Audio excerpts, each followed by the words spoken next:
There are several possible reasons why the cable is connected to a 1200 kilowatt diesel generator operating at 415 volts on 50 Hz with a current of 2087 amps might be overheating. Firstly, undersized cables may be the cause. The existing 300 square millimeter cables may be insufficient to handle the substantial current load of 2087 amps. Secondly, overcurrent conditions may exist. The generator might be overloaded, leading to excessive current flowing through the cables. Thirdly, poor cable installation can contribute to the problem. Factors such as improper cable termination, loose connections, or inadequate cable supports can cause overheating. Fourthly, damaged cables could be the reason. The cables may have developed faults due to physical damage, moisture ingress, or other factors. Fifthly, high ambient temperature can exacerbate the issue. Extreme temperatures in the cable routing area can affect the current carrying capacity of the cables.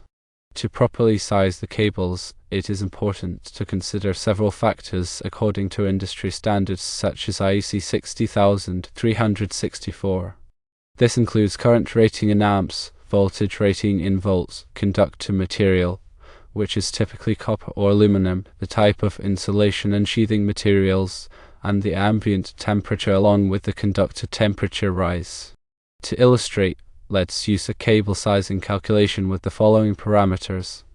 A current rating of 2087 amps, a voltage rating of 415 volts, conductor material is copper, insulation is XLPE, sheathing is PVC/SWA/PVC, ambient temperature is assumed to be 30 degrees Celsius, which is typical, and a conductor temperature rise of 65 degrees Celsius, which is also typical.